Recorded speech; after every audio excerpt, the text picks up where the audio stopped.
Hello दोस्तों, स्वागत है आप सभी का आपके अपने YouTube चैनल कृष्णा ज्ञान निकेतन पे। आज हम लोग सीखने वाले हैं linear equation in one variable, एक चर वाले रैखिक समीकरण को बनाना। एक चर वाले रैखिक समीकरण को बनाने से पहले हमें कुछ बेसिक चीज़ों को जानना आवश्यक है। जैसे मैं स्टार्ट करता हूँ थोड़ा कंसेप्ट, फिर उसके बाद एग्जाम्पल के माध्यम से क्वेश्चन बनाते हुए हम सीखने का प्रयास करेंगे। आइए शुरू करते हैं।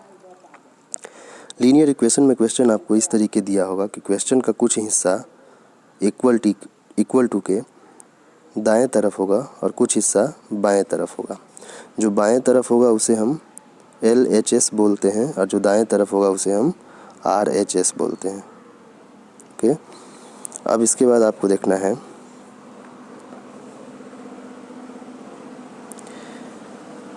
एक और चीज़ आपको ध्यान रखना है। क्वेश्चन में इक्वल टू के दो साइड हैं, एक LHS और एक RHS। इधर अगर कोई चीज़ प्लस में होगा उसे अगर हम इस तरफ ले जाएंगे दाहिने तरफ RHS में, वो माइनस में चला जाएगा, और वही चीज़ अगर इधर माइनस में है उसे हम LHS में ले जाएंगे तो वो प्लस में हो जाएगा। इसी तरीके अगर इधर मल्टीप्लाई में है और इक्वल टू के अपोजिट तरफ दूसरे तरफ हम ले जाते हैं तो डिवीज़न साइन के साथ जाता है, डिवाइड में चला जाता है, और यदि डिवाइड में है उसे हम LHS में लाते हैं तो वो मल्टीप्लाई में चला जाएगा। एक तो ये कंसेप्ट है। अभी मैं सिर्फ आपको ये बता रहा हूँ कि प्लस वाले साइन के साथ जो चीज़ होगा, जो संख्या होगा, जो डाटा होगा, उसको अगर हम उसके अपोजिट तरफ ले जाते हैं, अगर LHS में है RHS में ले जाते हैं तो साइन उल्टा हो जाएगा, प्लस का माइनस, और अगर माइनस है तो माइनस का प्लस। मल्टीप्लाई में है तो डिवाइड हो जाएगा, डिवाइड में है तो मल्टीप्लाई हो जाएगा। इसका ध्यान रखना है। ऐसे ही आपको उतना नहीं समझ आ रहा होगा, जब हम क्वेश्चन बनाएंगे तो ज़्यादा क्लियर होगा। आइए क्वेश्चन शुरू करते हैं। मान लेते हैं क्वेश्चन आपके पास दिया हुआ है, क्वेश्चन नंबर 1 कि 4x + 2 और इक्वल टू यहाँ दिया हुआ है 8। अब देखिए, इस तरह के क्वेश्चन को बनाने के क्रम में हमें एक चीज़ का ध्यान रखना आवश्यक है। वह है कि जितने भी वेरिएबल वाले टर्म हैं यानी x वाले टर्म हैं उसे हमें किसी एक तरफ रखना है, चाहे हम उसे LHS में रखें या RHS में रखें, और जितने भी कांस्टेंट वाले टर्म हैं उसे हम दूसरे तरफ ले जाते हैं। अब इस क्वेश्चन को बनाने के क्रम में देखिए हम क्या कर रहे हैं, ज़रा समझने का प्रयास करेंगे आप। जैसे 4x है, और ध्यान रखना है इस क्वेश्चन में चूंकि पहले से इक्वल टू दिया हुआ है तो अब आप सवाल जैसे और सवाल बनाते वक्त आप यहाँ इक्वल टू देते हैं और सॉल्व करते हैं तो इक्वल टू आप नहीं देंगे। यहाँ आप इस तरीके एरो का साइन दे सकते हैं, या हिंदी में आप हिंदी मीडियम वाले बच्चे या लिखकर कॉमा दे सकते हैं, या और लिखकर भी आप कॉमा दे सकते हैं। इस चीज़ का ख्याल रखना है। अब इसके बाद हम आगे बढ़ते हैं। इस क्वेश्चन को जब हम सॉल्व करेंगे तो ऐसे सॉल्व होगा। 4x, चूँकि हमने बोला था x वाले टर्म को हम एक तरफ रखेंगे और अंक वाले को दूसरे तरफ ले जाएंगे। 4x का 4x छोड़ दिए, और यहाँ जो आप देख रहे होइएगा इस जगह आप देख रहे होंगे कि ये जो +2 है, इधर प्लस है, इसे जब हम दूसरे तरफ ले जाएंगे यहाँ 4x छोड़ दिए, बाकी इक्वल टू ये वाला इक्वल टू यहाँ लिख दिए, और इधर जो 8 है वो तो 8 था ही, लेकिन यह +2 जब दूसरे तरफ जाएगा तो इधर हो जाएगा -2। ठीक है। अब इसके बाद तो इधर 4x रह गया आपका। अब इसके बाद 8 में से 2 सब्ट्रैक्ट हो जाएगा तो 6 बचा। ठीक है। अब इसके बाद देखिए कि हम लोग क्या करते हैं। अब देखिए 4x है, 4x का मतलब होता है 4 × x। 4x का मतलब हो गया 4 × x।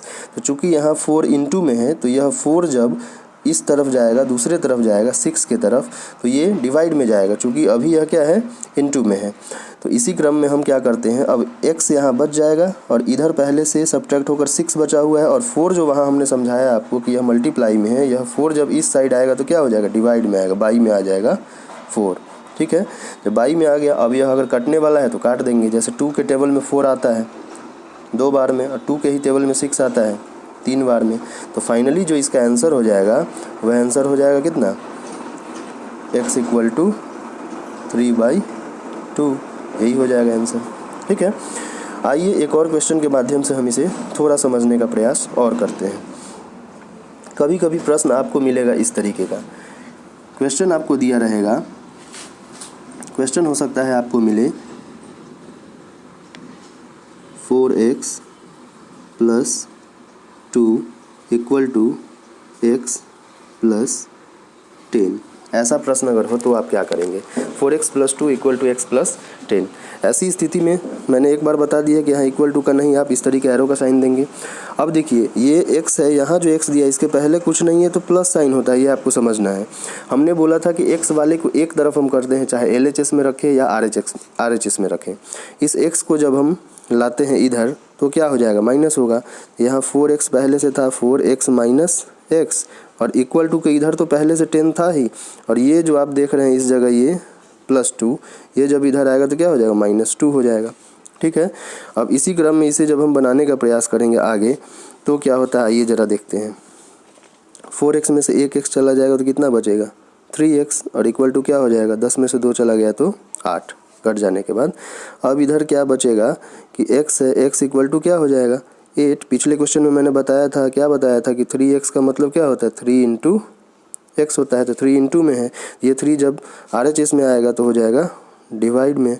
8/3 हो गया फाइनली आपका आंसर। 8/3 फर्दर नहीं कटेगा किसी चीज़ से, सेम टेबल में नहीं आता है, इसलिए हम क्या करेंगे, हमारा आंसर x = 8/3 हो जाएगा।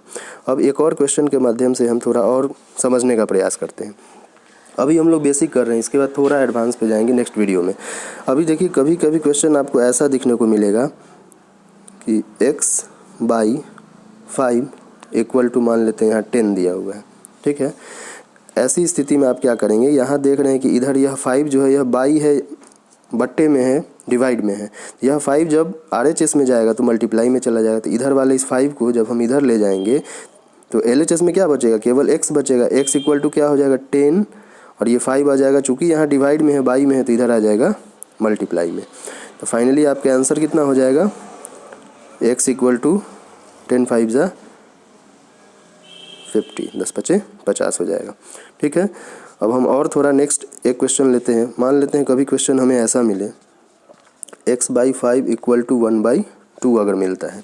ऐसी स्थिति में आप क्या करेंगे कि क्रॉस मल्टीप्लिकेशन होता है, यानी x का 2 से मल्टीप्लाई करेंगे तो 2x हो जाएगा, और इक्वल टू 5 का 1 से करेंगे तो 5 हो जाएगा। ठीक है, और हमने बोला था कि यहाँ आप इस तरीके का एरो का साइन आप देंगे।